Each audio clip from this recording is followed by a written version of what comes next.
마태복음 12장 38절로 45절까지 말씀입니다. 찾으신 분 아멘 하시겠습니다. 천천히 합독하십니다. 시작. 그때에 서기관과 바리새인 중 몇 사람이 말하되 선생님이여 우리에게 표적 보여주시기를 원하나이다. 예수께서 대답하여 이르시되 악하고 음란한 세대가 표적을 구하나 선지자 요나의 표적밖에는 보일 표적이 없느니라. 요나가 밤낮 사흘 동안 큰 물고기 뱃속에 있었던 것 같이 인자도 밤낮 사흘 동안 땅속에 있으리라. 심판 때에 니느웨 사람들이 일어나 이 세대 사람을 정죄하리니 이는 그들이 요나의 전도를 듣고 회개하였음이거니와 요나보다 더 큰 이가 여기 있으며 심판 때에 남방 여왕이 일어나 이 세대 사람을 정죄하리니 이는 그가 솔로몬의 지혜로운 말을 들으려고 땅 끝에서 왔음이거니와 솔로몬보다 더 큰 이가 여기 있느니라. 더러운 귀신이 사람에게서 나갔을 때에 물 없는 곳으로 다니며 쉬기를 구하되 쉴 곳을 얻지 못하고 이에 이르되 내가 나온 내 집으로 돌아가리라 하고 와 보니 그 집이 비고 청소되고 수리되었거늘 이에 가서 저보다 더 악한 귀신 7을 데리고 들어가서 거하니 그 사람의 나중 형편이 전보다 더욱 심하게 되느니라. 이 악한 세대가 또한 이렇게 되리라. 아멘.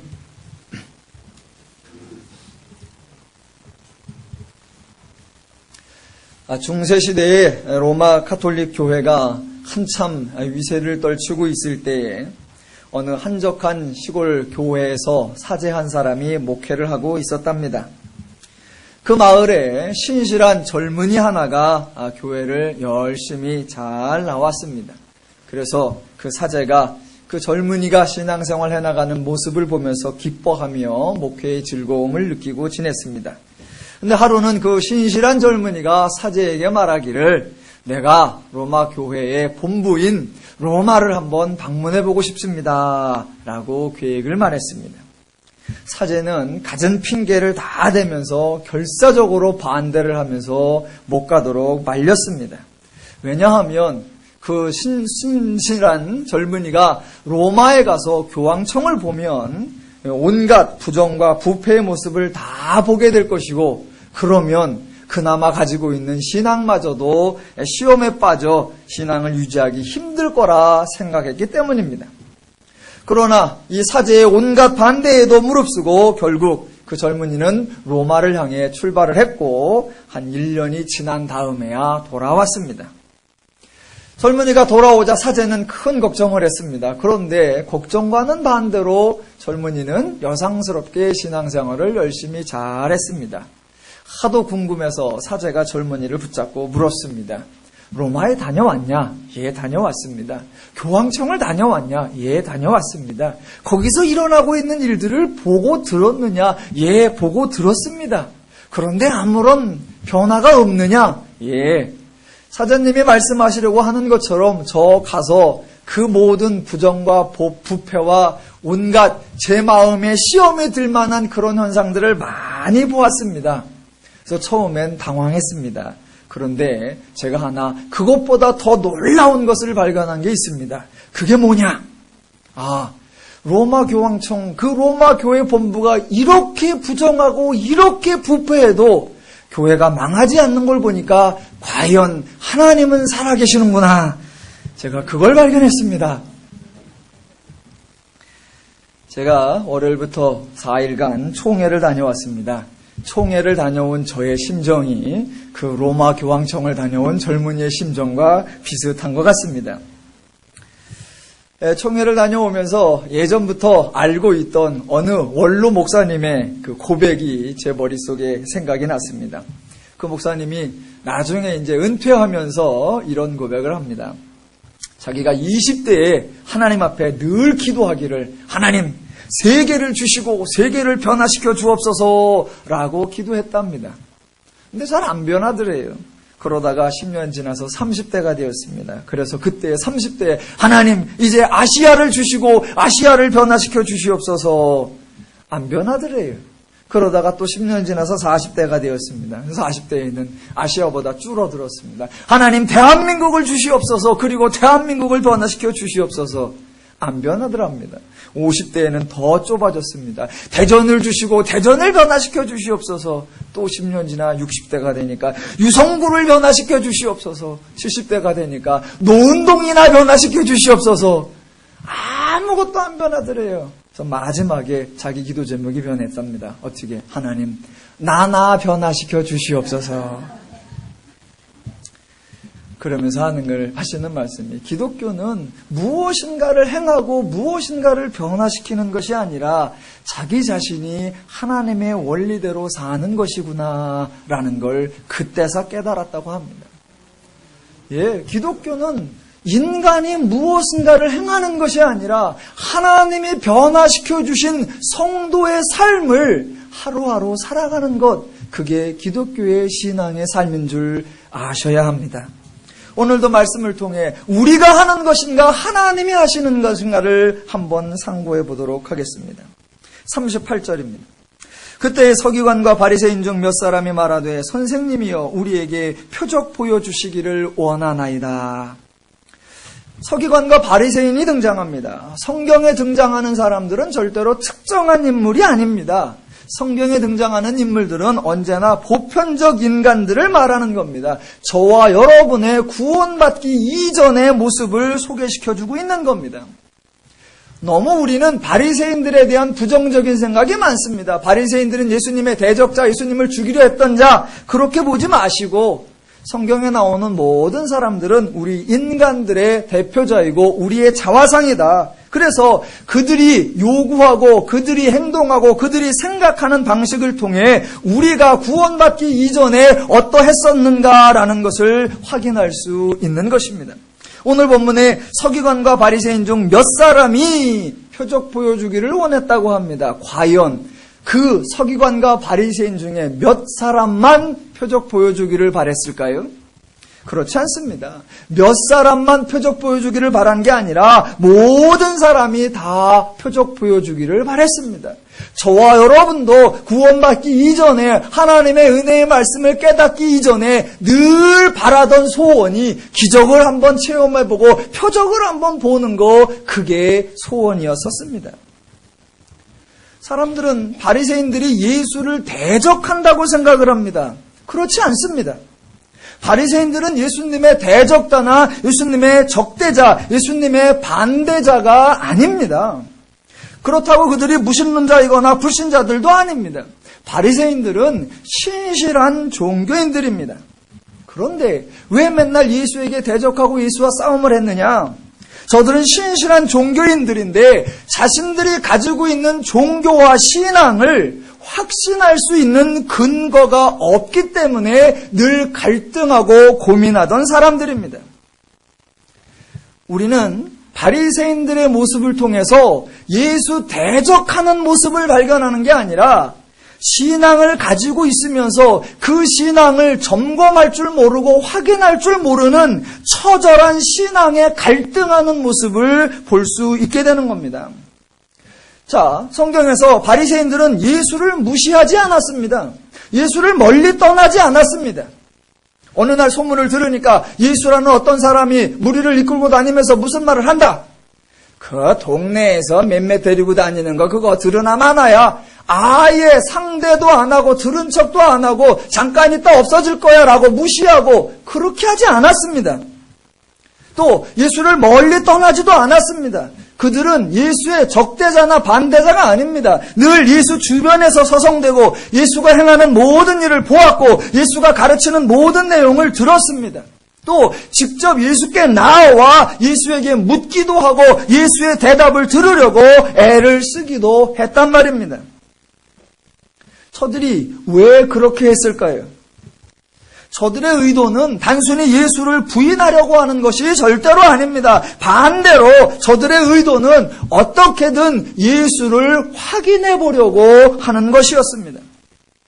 바리새인들과 서기관들, 그들은 늘 메시아 그리스도를 기다리고 있었습니다.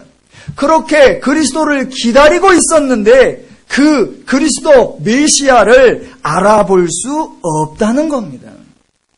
자기들이 그리스도를 기다리고 메시아를 기다렸는데 예수가 내가 메시아로 왔다라고 말하는데 이가 정말 그리스도인지 이가 정말 메시아인지 확인할 방법이 없다는 겁니다. 기다리고 있는데 자기들이 그렇게 간절히 소망하고 있는데 자기들이 소망한 그 그리스도가 왔다고 하는데 이 존재가 그리스도인지 아닌지를 확인할 수 없다라는 그 답답한 심정 이해가 되십니까? 제가 지금은 이제 우리 여러분하고 작년 목회와 이제 뭐 다 목회를 총괄적으로 합니다만 예전에 부사역자일 때는 청년부만 맡아서 해본 적이 있습니다. 청년부를 맡아서 사역을 할 때는 청년들을 데리고 말씀을 가르치고 뭐 신앙 훈련을 하는 게 아니라 청년 목회의 90%는 상담하는 겁니다. 무슨 상담이냐? 결혼 상담이에요.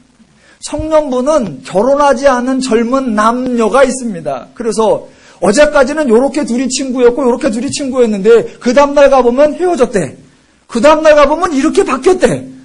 이게 허구한 날 그 청년들 그 애정관리하는 게 청년 목회자의 큰 일이에요. 그런데 그 애정관리 상담의 주요 가장 핵심적인 포인트가 뭐냐면 전사님, 네. 제가 지금 누구랑 교제를 하고 있습니다. 그런데 이 여자가 내 여자가 맞습니까? 제가 지금 이 사람하고 결혼을 하려고 합니다. 그런데 이 남자가 제 남자가 맞습니까? 언제나 질문이 그거예요. 보세요. 오랫동안 결혼하기를 사모해왔고 결혼하기를 기다려왔고 내 앞에 내 결혼 당사자가 나타나기를 간절히 소망해왔는데 지금 나타나 있어. 근데 이 사람이 내 남자인지 내 여자인지를 어떻게 아냐는 거예요. 기다려는 왔는데 인지 아닌지를 확인할 수 없다라고 하는 그 불안과 두려움과 갈등 경험해 보셨습니까? 제가 청년부 때 이제 다 아직 결혼을 안 했고 저만 결혼을 했었잖아요, 이제. 그러면 묻는 질문의 결론이 뭐냐면, 전사님은 어떻게 사모님이 당신의 아내라고 확신하셨습니까? 대답을 한 번도 준 적이 없어요. 나도 잘 모르겠어요. 그런 질문이 나오면 어른들이 늘 대답을 하십니다. 그거는 그렇게 따져서 되는 게 아니라 그냥 콩깍지가 씌어야 된다. 여러분이 그런 경험을 다 가지셨을 겁니다. 지금 바리새인들의 심정을 여러분이 이해를 하셔야 한다는 겁니다. 만약 예수가 메시아가 맞다면 바리새인이나 서기관이나 율법사들은 정말로 기뻐하고 반가워할 것입니다. 왜? 기다려왔던 자니까. 그런데 예수가 메시아인지 아닌지를 확인을 어떻게 하냐라는 겁니다. 복음서에는 예수님과 바리새인, 예수님과 서기관, 예수님과 율법사들의 논쟁이 자주 등장합니다. 그런데 이 논쟁은 진리를 따지고 누가 옳으냐를 따지는 그런 토론이 아닙니다. 또 누가 이기느냐 파워게임을 하는 것도 절대로 아닙니다. 논쟁이 아니고 대적이 아닙니다.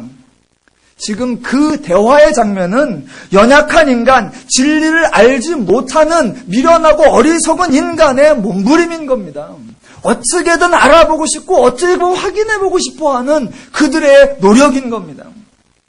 지난주까지 살펴봤던 마가복음 12장에 두 가지 사건이 나왔었습니다. 하나는 안식일 논쟁이었습니다.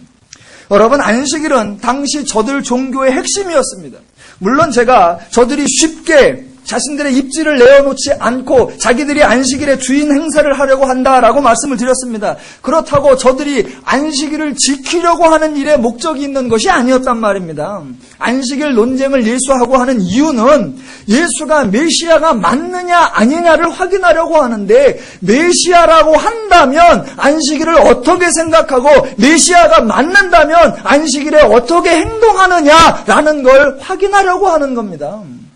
안식일 준수가 목적이 아니라 예수가 메시아가 맞느냐, 그걸 알고 싶어 하는 겁니다. 귀신 축사 문제도 마찬가지였습니다. 예수가 귀신을 쫓아내니까 외형적으로 예수의 행위를 바알세불을 힘입는 행위로 몰아서 예수를 죽이려고 하는 그런 의도가 드러나는 것 같지만 실제적으로는 과연 이 예수가 메시아가 맞는가?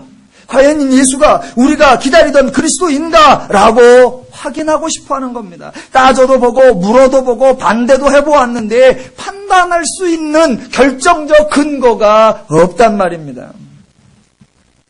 그래서 사람들은 자기들이 할 수 있는 모든 점검 체계를 다 동원해 보는 거예요. 그 중에 하나가 오늘 또 뭐냐면 표적을 보이라라는 겁니다. 당신이 그리스도이냐? 당신이 메시아가 맞느냐? 그렇다면 그 증거를 대라. 자기들이 여러 가지를 점검해 보았는데 그걸로 모르겠단 말입니다. 그러니까 우리는 모르겠다. 당신이 당신을 확증할 수 있는, 당신이 내세울 수 있는 표적을 내놔봐라 라고 요구하는 거란 말입니다. 이거 많이 보던 겁니다. 저와 여러분이 가끔 예수 믿으라고 어디 가서 전도해보면 나타나는 반응이 대체로 이런 거였단 말입니다. 우리가 전도하면 대부분 이렇게 나옵니다. 그래, 나도 믿고 싶어. 그래, 나도 네 말처럼 그렇게 하고 싶어. 그런데 안 믿어진단 말이요. 제발 나를 좀 믿게 해줘봐. 그 얘기가 바로 그것입니다. 본인이 반대하지 않겠다는 겁니다. 본인이 수용하겠다는 겁니다. 그런데 수용이 되지 않는다는 겁니다. 그러니까 나도 하나님을 믿고 싶어. 대신 믿어지게 좀 해봐. 내가 믿을 수 있는 게 뭐 좀 내놔봐 라는 거란 말입니다. 지금 표적을 요구하는 바리새인들의 요구는 특별한 사람들의 요구가 아니라 모든 인간, 모든 죄인들의 공통된 요구입니다. 고린도전서 1장 22절에 가보면 바울이 하나님의 복음을 설명하면서 이런 얘기가 나옵니다. 유대인은 표적을 구하고 헬라인은 지혜를 구하나, 그런 말씀이 나옵니다. 이 말은 유대인은 표적만 구하고 헬라인은 지혜만 구한다라는 것이 아니라 자기들이 모르는 것을 확인하기 위하여 자기들이 쓸 수 있는 방법을 다 동원해 본다라는 말입니다. 유대인들은 지혜를 가졌다고 생각했습니다. 어떻게 하나님의 말씀인 지혜를 가지고 있으니까 유대인들은 지혜를 안 찾는 게 아니라 벌써 가진 거예요. 그런데 가져놓고도 확인을 못하겠더란 말입니다. 그러니까 지혜는 가지고 있으니 확인할 수 있는 표적을 구한 것이고, 헬라인들은 율법이 없단 말입니다. 하나님 말씀을 안 믿었단 말입니다. 그러니까 그들은 생각을 했단 말입니다. 생각을 하기를 모든 문제에는 해답이 있다. 그런데 우리가 해답을 아직 모르는 것은 아직 못 찾은 거다. 그래서 지혜를 찾기만 하면 문제를 해결할 수 있다. 그러니까 그들은 지혜를 찾은 거예요. 그러니까 자기들이 그 문제를 해결할 수 있는 각양의 방법을 찾는 겁니다. 자, 그래서 지금 이 표적을 구하는 이 장면은 바리새인들만의 요구가 아니라 모든 죄인들의 요구입니다. 저들의 요구에 대한 예수님의 대답이 등장합니다. 그게 39절입니다. 자, 예수께서 대답하여 이르시되 악하고 음란한 세대가 표적을 구하나 선지자 요나의 표적밖에는 보일 표적이 없느니라. 자, 본문에 질문하는 사람들을 보고 뭐라고 말하냐면 악하고 음란한 세대라고 말합니다. 이러한 표현은 특정한 세대를 말하는 것이 아니라 언제나 보편적 인류를 지칭하는 말입니다. 또 악하고 음란하다라는 이런 표현을 문자 그대로 봐가지고 예수님 당시에는 사람들이 악했었고 그 악 중에 특별히 음란을 많이 행했구나 이렇게 생각해서는 안 됩니다.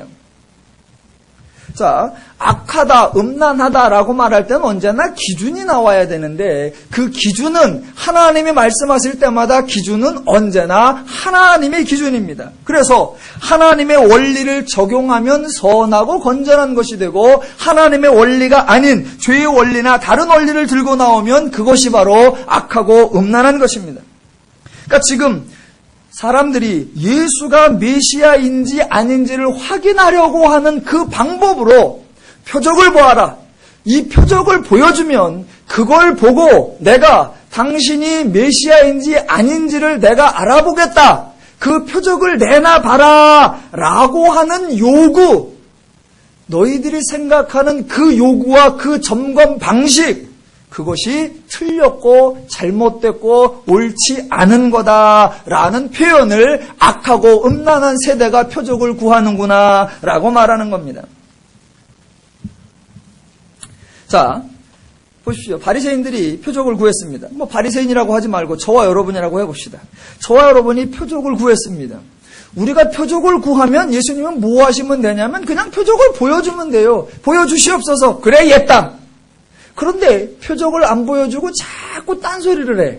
그럼 우리가 뭐라고 합니까? 아이, 잔소리 그만하시고 그냥 표적을 보여주세요. 왜 이렇게 말이 많어? 당신이 메시아 맞아 틀려. 맞으면 보여봐. 표적만 보여주면 내가 그냥 확 믿을게.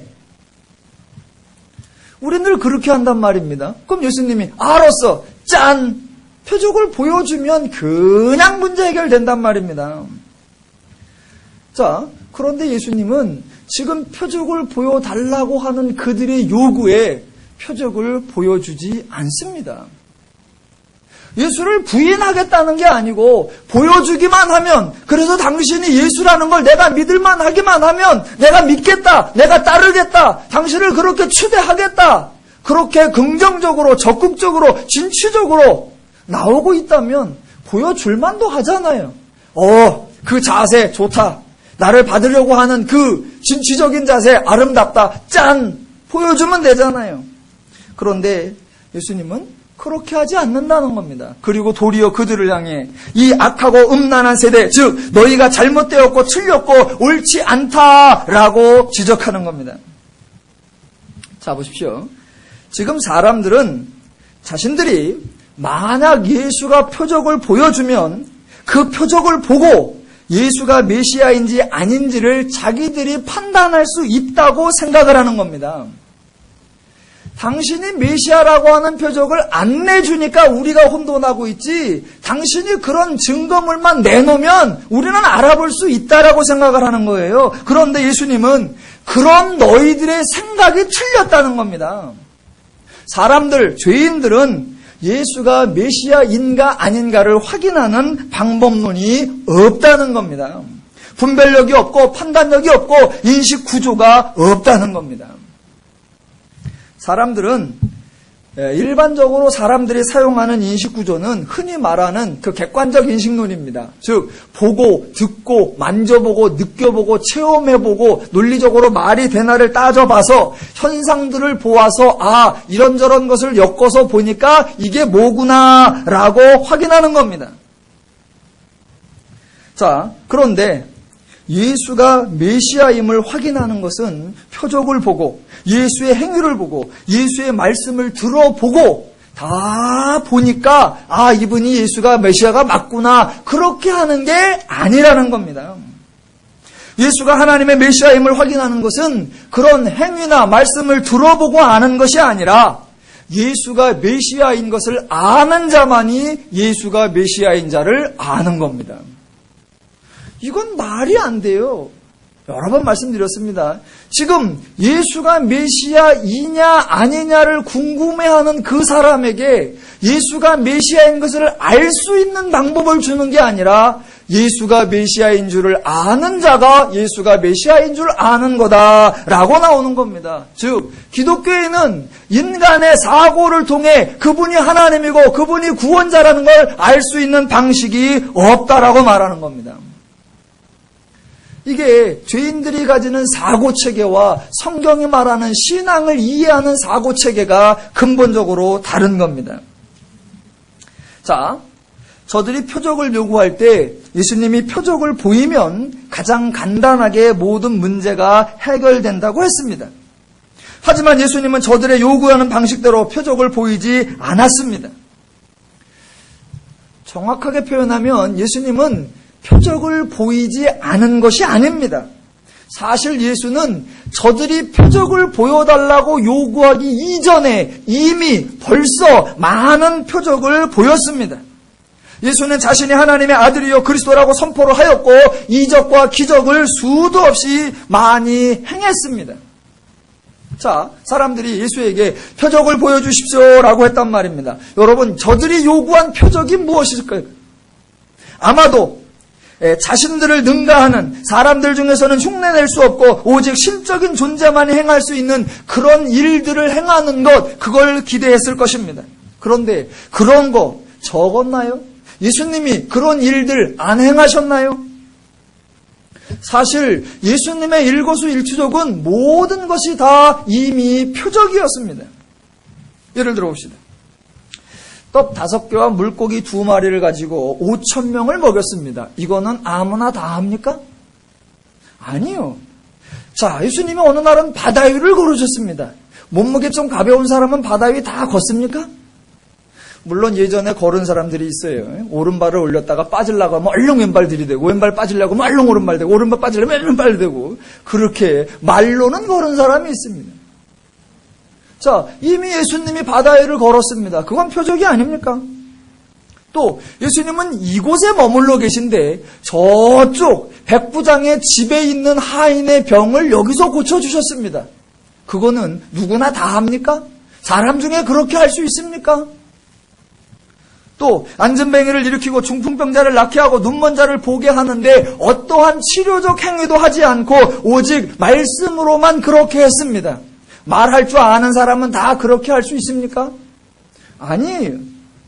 예수님은 이미 표적과 이적과 기적을 많이 보였습니다. 예수님은 이미 그렇게 다 보여주었는데 예수가 메시아인 줄을 알지 못하는 자들에게는 이미 드러난 표적이 되지 못하는 것입니다. 왜냐하면 표적을 표적으로 인식할 수 있는 수단이 없는 것입니다.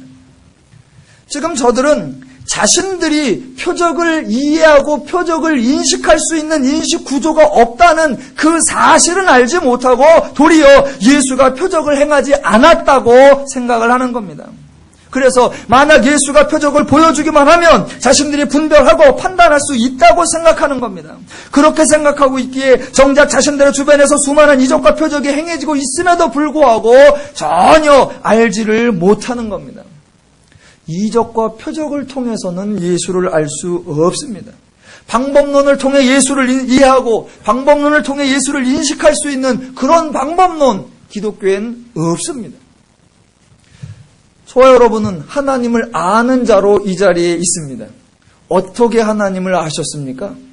저와 여러분은 예수 그리스도를 그리스도로 구원자로 우리의 주로 인정하여 이 자리에 있습니다. 저와 여러분은 어떻게 아셨습니까? 무엇을 보고 아셨습니까? 무슨 재주로 아셨습니까? 신앙생활을 하다 보면 기적 중에 기적, 이적 중에 이적은 내가 이 자리에 와 있다라는 사실입니다. 내가 하나님을 믿고 있다라고 하는 사실입니다. 어떤 사람들은 야 나도 믿고 싶어. 그런데 나는 도무지 아무리 생각해도 예수가 하나님의 아들이라는 사실이 믿어지지가 않아 라고 말하는 사람이 있는데 저와 여러분은 예수는 하나님의 아들이시요 그는 우리의 구원자이십니다 라는 소리를 들으면 가슴이 뜨뜻해지고 입에서 저절로 아멘이 나온다는 사실, 그게 가장 신기하고 놀라운 겁니다. 어떻게 그렇게 되셨지요? 설명할 수 있는 방법은 오직 하나, 은혜라는 말밖에 없습니다. 그래서 기독교인은, 성도는 어느 누구에게도 자랑할 수 없습니다. 왜? 남들이 못하는 걸 나는 했다라고 내 공로가 아니기 때문에 자랑할 수 없고, 반대로 어느 누구를 비하시키거나 조롱할 수 없습니다. 그래서 기독교에서 갈등이 일어나고 다툼이 일어나고 교만이 일어나는 거 참 어리석고 우스운 일입니다. 기독교는 하나님이 하시는 겁니다. 자, 표적 이야기로 좀 더 다시 넘어와서 39절 40절을 보겠습니다. 예수께서 대답하여 이르시되 악하고 음란한 세대가 표적을 구하나 선지자 요나의 표적밖에는 보일 표적이 없느니라. 요나가 밤낮 사흘 동안 큰 물고기 뱃속에 있었던 것 같이 인자도 밤낮 사흘 동안 땅속에 있으리라. 여러분, 이 말씀을 들으면 이게 표적이구나 그런 생각이 드십니까? 저들의 요구에 예수님이 딱 적절한 대답을 주셨구나 그런 생각이 듭니까? 안 들어요. 이게 무슨 표적이요? 말 그대로 이건 표적이 아닙니다. 예수님은 그런 의미의 표적을 주시지 않습니다. 왜냐하면 이건 표적이 절대로 아니에요. 왜 아니냐면 만약 이게 표적이라고 하면 지금 요나가 물고기 뱃속에서 3일이 있었던 것 같이 내가 밤낮 사흘을 땅속에서 있으리라. 이것밖에는 내가 줄 표적이 없다 했는데 이건 표적이 아니란 말입니다. 왜 아니냐면 이게 만약 표적이라면 이걸 보고 이게 예수가 드러내는 자기 증거니까 이걸 보고 이분은 예수구나, 메시아이구나 인정해서 예수가 무덤에 안 가야 된단 말입니다. 그래야 그게 표적이 되는 건데 이건 그렇게 드러냈어도 이미 예수가 하나님의 아들, 하나님의 메시아인 것이 부정당해서 표적이 올바로 작동을 하지 못해서 예수가 죽게 될 일을 말하고 있는 거니까 이건 표적이 아니란 말입니다. 즉 예수가 죽임을 당한다라는 것은 표적이 표적으로서 역할을 하지 못한다는 겁니다. 그런데 지금 예수는 요나의 표적을 자기의 표적이라고 소개를 하고 있지만 전혀 표적이 표적의 역할을 할 것으로 기대하지 않고 아예 표적이라고 할 만한 것을 보여주지 않고 있다라는 겁니다.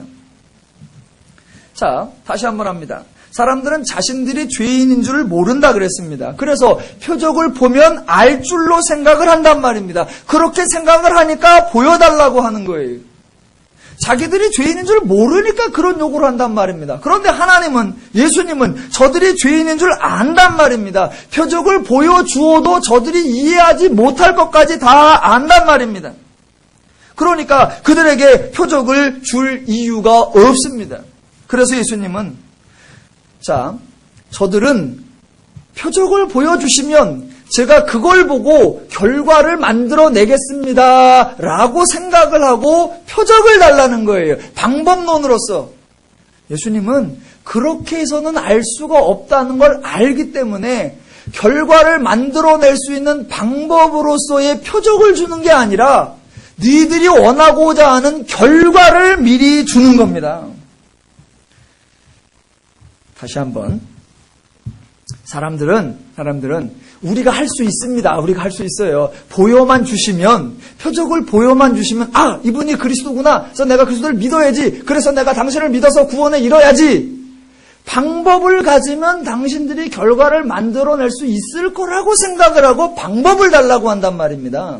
근데 예수님은 방법을 준다고 되는 게 아니야.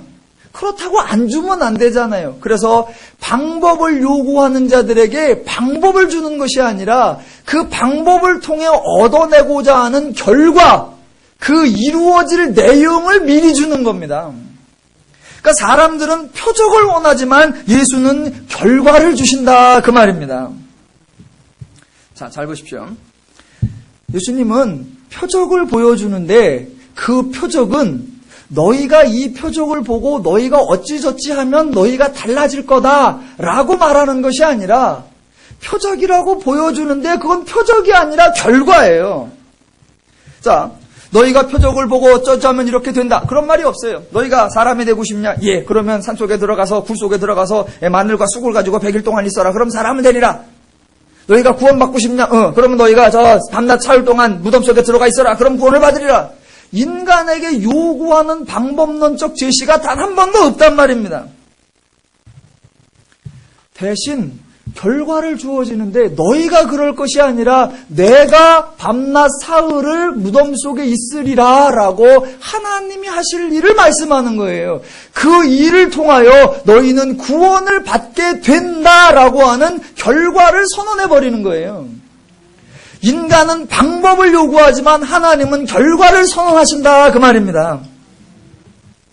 자, 그렇게 하시고 1차적으로는 인간은 지금도 방법을 요구해요.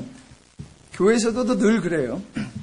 하나님께서는 우리 성도를 구원시켜서 평화와 자유와 안식과 기쁨과 행복을 주십니다. 근데 우리는 하나님 평화와 기쁨과 자유와 행복 이걸 달라는 게 아니에요. 언제나 기도나 성도들의 소원을 들어보면 하나님 돈을 주십시오. 그러면 내가 행복할게요. 하나님 은사를 주십시오. 그럼 내가 신나게 살아볼게요. 하나님 권능을 주시옵소서. 그러면 내가 멋있게 살아볼게요. 하나님 수단과 방법을 주시옵소서. 그럼 내가 결과를 만들어 살을게요. 우린 자꾸 그걸 요구한단 말입니다. 하나님은 그게 아니에요. 그 방법을 가지고 너희들이 선용할 수 있는 지혜가 없다. 그런 능력이 없다. 나는 너희들에게 아예 기쁨을 주고 자유를 주고 평화를 주고 안식을 줄게. 하나님은 그 결과를 선언한단 말입니다. 그렇게 해놓고 사람들이 에이, 하나님 그러시지 마시고 그냥 우리에게 방법을 줘보십시오. 우리가 할게요. 그런 얘기를 계속하니까 아니다. 하나님이 해결해 주지 않으면 너희들은 이런 꼴을 당하게 된다. 너희들이 당할 현실, 너희들이 직면하게 될 실제적 삶의 모습은 이거다라고 보여주는 게 41절부터입니다. 자, 잘 보십시오. 41, 42절. 심판 때에 니느웨 사람들이 일어나 이 세대 사람을 정죄하리니 이는 그들이 요나의 전도를 듣고 회개하였음이거니와 요나보다 더 큰 이가 여기 있으며 심판 때에 남방 여왕이 일어나 이 세대 사람을 정죄하리니 이는 그가 솔로몬의 지혜로운 말을 들으려고 땅끝에서부터 왔음이거니와 솔로몬보다 더 큰 이가 여기 있느니라. 자, 예수님은 방법론으로 표적을 보여주는 게 아니라 결과를 선언해 주는 거며 동시에 만약 예수님이 결과를 주지 않으면 저들이 직면하게 되는 현실을 알려주는 거라고 했습니다. 41절부터 45절까지 전부 다가 예수님이 사역을 하지 않으면 당하게 되는 인간의 현실입니다. 자, 한번 봅시다. 여러분이 본문의 대조를 보시면 훨씬 재미가 있는데 지금 예수님과 대화하고 있는 자들은 바리새인들과 서기관들입니다. 흔히 말하는 대로 하나님의 백성이라고 자처하는 자들입니다. 자, 하나님의 그리스도이신 예수가 하나님의 백성에게 오셨는데 불행하게도 같은 식구인 하나님 식구가 서로 못 알아보고 엉뚱하게 표적을 요구합니다. 남들은 다 못 알아봐도 하나님 나라 백성은 알아봐야 되는데 못 알아보고 있고 백성들이 다 못 알아보더라도 그 중에 지도자들 서기관과 바리새인들은 알아봐야 되는데 그들은 못 알아보고 있더라라는 말입니다.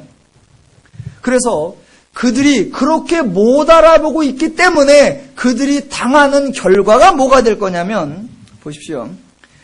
지금 하나님의 백성의 대표자들로 서기관과 바리새인들이 나오는데 그 대조자들로 누구 나오냐면 니느웨 백성들과 남방 여왕이 나온단 말입니다. 자, 니느웨가 어디냐면 이방 나라, 이방 민족, 즉 아수르의 수도입니다. 쉽게 말해서 이방인이란 말입니다. 또 솔로몬 시대에 왔던 남방 여왕이 누구입니까? 그 사람도 쉽게 말해서 이방 여인입니다. 즉 이방인이라는 거예요. 알아들을 것 같은 너희들, 알고 있다고 생각하는 너희들은 못 알아듣고 너희들이 생각하기에 못 알아듣는다고 생각하는 이방인 사람들은 다 알아듣는다. 그러니까 지금 하나님이 개입해서 예수 그리스도가 역사하지 않으면 너희들은 어떤 꼴을 당하느냐? 이방인이 와서 너희를 보고 정죄하리라. 이방인이 와서 너희를 보고 조소하고 비웃고 야유하리라. 왜? 하나님의 백성이라며, 하나님을 안다며, 메시아를 기다린다며. 그래서 메시아가 왔는데 죽였다며. 하나님이 도와주셔서 그들의 마음속에 하나님을 알게 하는 마음을 주지 않으면, 표적을 주는 정도가 아니라 결과를 주지 않으면, 만약 단지 표적만 준다면 너희는 예수를 결국 못 알아차릴 거다. 그러면 이방인들이 와서 너희를 정죄하고 조롱해서 너희는 너희가 인간 취급 안 하는 그 이방인들에게 조롱당하고 멸시를 당하게 될 것이다. 심판 때에 그렇게 되리라. 그렇게 될 거다가 아니라 내가 안 도우면 너희는 그렇게 된다. 그런 꼴이 되지 않도록 내가 너희를 구원하러 왔고 너희를 위하여 표적을 주는 정도가 아니라 결과를 준다라는 말입니다. 니느웨 사람들은 요나 선지자가 가서 하나님 말씀을 외치자 그 말을 들었고 솔로몬이 지혜를 설파하자 남방 여왕은 땅끝에서부터 와서 그 말을 들었는데 정작 알아들어야 하는 자기 백성은 전혀 못 듣고 엉뚱하게 표적이나 구하고 있으니 그들이 조롱당하게 될 것.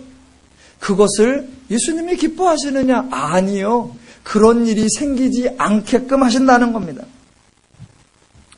자, 그런 일을 당하지 않게 하기 위하여 너희에게 표적이나 방법론을 주는 게 아니라 예수 자신이 밤낮 사흘을 땅속에 있을 것이다. 너희들이 표적을 통해 얻고자 하는 결론, 그래서 방법론을 요구하는 그들에게 예수님은 결론을 주어서 마태복음 5장에 나오는 말씀대로 오리를 가자 하는 자들에게 십리를 가고 겉옷을 달라 하는 자에게 소도까지 걷어주시는 그런 예수님의 사역을 보여주시는 겁니다. 자, 그걸 한 번 더 이야기를 해보겠습니다.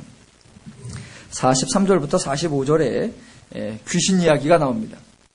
지난 주 중에 이제 날씨가 갑자기 확 변해가지고 아주 서늘해졌는데 오늘 이제 여름을 보내는 마지막 남양 특집 귀신 이야기를 좀 해보겠습니다. 자, 지금 44절, 43, 44, 45절에 귀신 이야기가 나오는데 이건 별도의 이야기가 아니라 표적 이야기와 연관돼서 나오는 거고 41, 42절에 나오는 대로 이방인들과 연관돼서 나오는 하나님이 도와주지 않으면 죄인들이 당하게 되는 결과들, 그것을 다양한 버전으로 소개해 주는 겁니다. 즉 이방인들 니느웨 사람과 남방 여왕이 와서 이 세대 사람을 정죄 즉 조롱하고 비웃을 것이라 라고 했던 것처럼 귀신 이야기 결론이 뭐냐면 45절에 이 악한 세대 또한 이렇게 되리라 입니다. 그러니까 동일한 이야기를 다양한 방법으로 해주는 겁니다. 자, 사람들은 여기서 귀신 이야기에 관심을 갖습니다. 43절부터 45절까지 더러운 귀신, 야 귀신, 사람에게서 나갔다 그러는데 귀신이 어디로 갔을까? 가서 뭐 했냐? 물 없는 곳을 찾아다녔는데 물 없는 곳이 어딜까? 또 다시 돌아왔다고 하는데 더 센 7 귀신을 데리고 왔다는데 그 7 귀신은 뭐고 귀신 중에 더 센 게 뭘까? 사람들은 이야기에서 자꾸 이야기 초점이 귀신으로 갑니다. 성경은 지금 귀신 이야기를 하려고 하는 게 아니라 귀신 들린 사람 이야기를 하는 겁니다. 초점이 귀신에게 맞춰지는 게 아니라 귀신 들린 사람의 상태에 맞춰져야 됩니다. 자, 보십시다. 어떤 사람이 귀신이 들렸습니다. 귀신이 들렸으니까 얼마나 제정신이 아니겠어요. 그러니까 얼마나 사는 게 버겁고 복잡하고 힘들고 혼란스럽겠습니까? 그렇게 힘들게 사는데 귀신이 나갔습니다. 귀신이 나가니 정신이 돌아왔어요. 얼마나 신나고 재미있고 행복하겠습니까? 그런데 잘 나간 귀신이 불행하게도 거처를 못 잡고 돌아다니다가 다시 돌아옵니다. 이 사람이 그 귀신을 환영하겠습니까? 귀신 맞아가지고 얼마나 힘들었었는데 그걸 나가고 이제 조금 살아볼 만한데 그 귀신이 다시 돌아온다고 하니까 누가 그걸 환영하겠습니까? 가능한 한 귀신이 못 들어오게 막아보지요. 그랬더니 귀신이 원래 자기보다 더 센 7 귀신을 데리고 와서 그 사람을 사로잡아 버립니다. 그러니 이 원래 귀신 들렸던 사람이 얼마나 더 형편이 안 좋아졌겠습니까? 귀신 한 마리 들었을 때도 정신 못 차리고 살았는데 얘보다 더 악한 귀신 7이 들어와서 사로잡고 있으니 이 형편이 전보다 얼마나 더 심하겠느냐라는 겁니다. 자, 이 이야기의 핵심은 귀신이 아니라 귀신 들린 사람이라고 했습니다.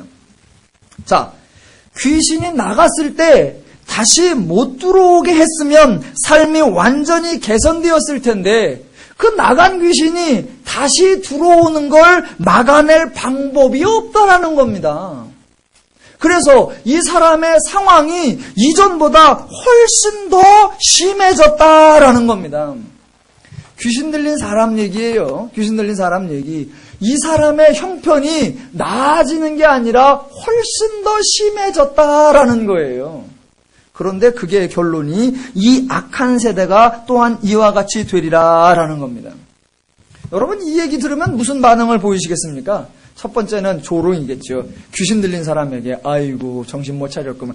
그래 귀신이 나갔을 때 얼른 정신을 차리고 두 번 다시 귀신이 못 돌아오게 딱 했어야지. 그걸 어설프게 막아갖고 말이야 나간 귀신이 또 돌아오고 거기다 7까지 데려 들어와서 상황이 나쁘게 만들어. 이거 참 미련하기는 라고 얘기하다가도 갑자기 가슴이 덜컥거릴 거란 말입니다. 왜냐하면 그 사람은 7이 들어올 줄 알았냐. 그 사람은 7이 들어오는 걸 환영했겠냐 말입니다. 환영 안 했을 거란 말입니다. 당해본 당사자가 반갑습니다. 어서 오십시오. 당구손님 또 오셨네. 그렇겠냐 말입니다.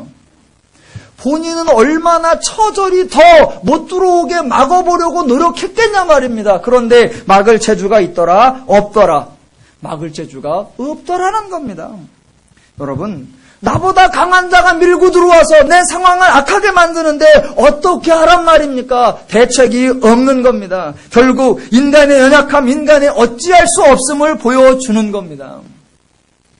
너희들은 지금 표적을 원한다. 방법론을 원한다. 그 방법을 가지면 삶을 개선시키고 삶을 개가천선해서 새로운 삶을 살 수 있을 거라고, 그런 능력과 재능이 있을 거라고 생각을 한다. 그러나 하나님이 도와주지 않으면, 하나님이 하지 않으면 너희들은 하나님의 백성이면서도 이방인의 조롱이나 받아야 되는 그 상황을 벗어날 수 없고, 일곱 귀신 받아서 상황이 더 나빠지는 그러한 삶의 문제를 해결해낼 능력이 없다라는 겁니다.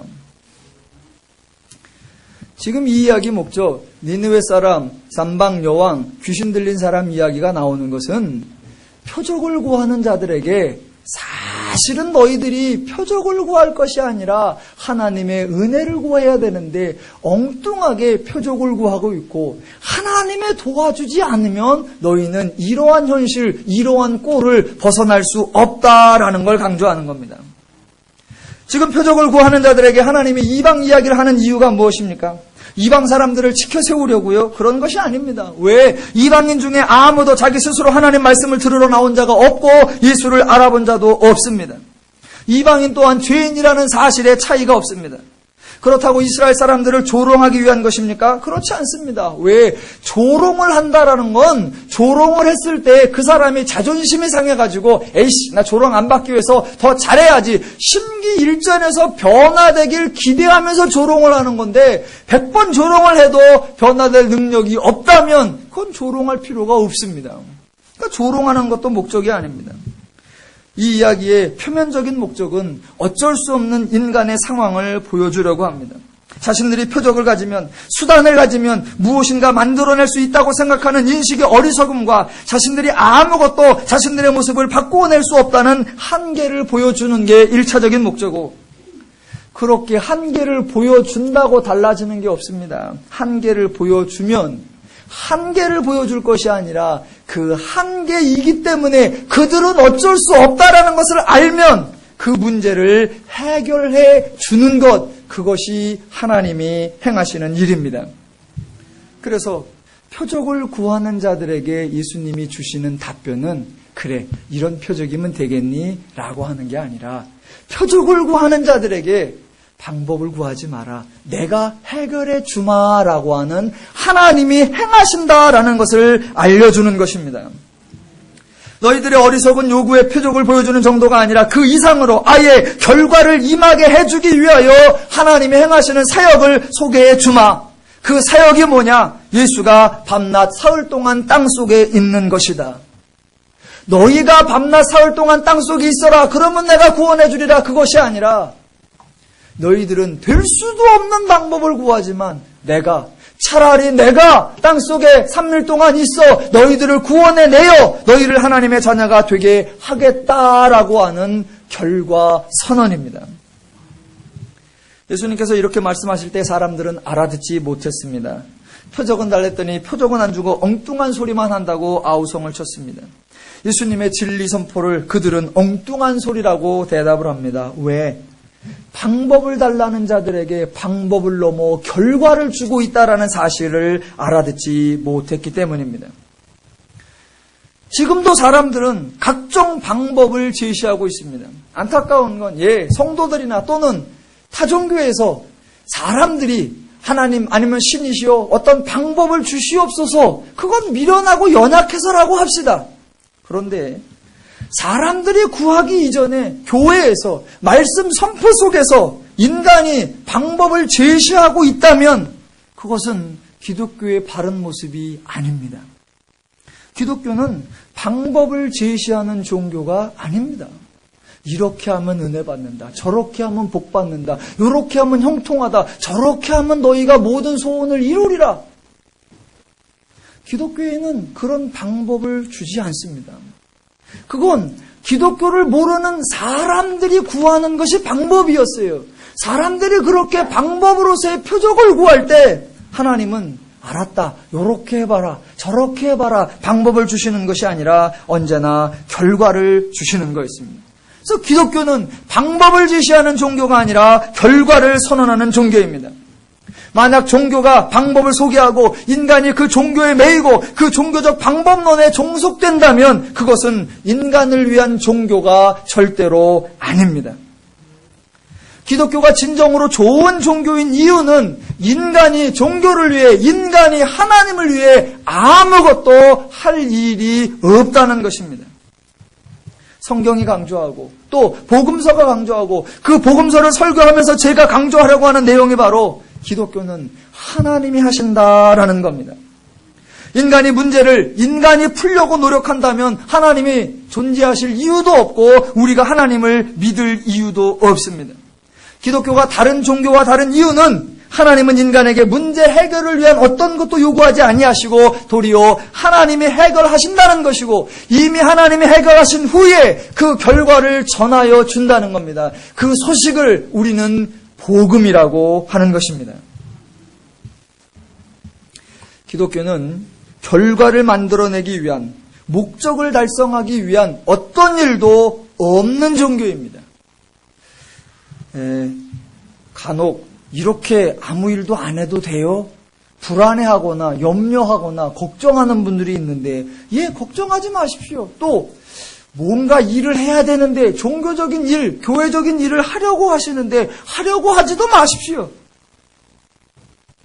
성도가 해야 되는 일은 딱 한 가지입니다. 이건 일이 아닌데 성도가 해야 할 것, 그건 딱 한 가지예요. 뭐냐? 성경을 배우는 겁니다. 하나님을 알아가는 거예요. 흔히 말하는 성경 공부인데 교회에서는 성경 공부를 일이라고 하지 않습니다. 성경 공부를 하면 은혜를 받고 기도회를 많이 하면 복을 받고 그걸 일이나 방법으로 제시하는 게 아닙니다. 왜냐하면 보세요.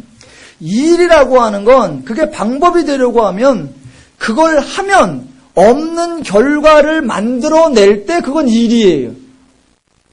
성경 공부를 내가 성경을 하루에 5시간씩 읽고 10시간씩 연구한다. 그래도 그건 일이라고 하는 게 아니에요. 왜냐하면 없는 복을 내가 성경 공부를 해서 복을 만들어내면 성경 공부가 일입니다.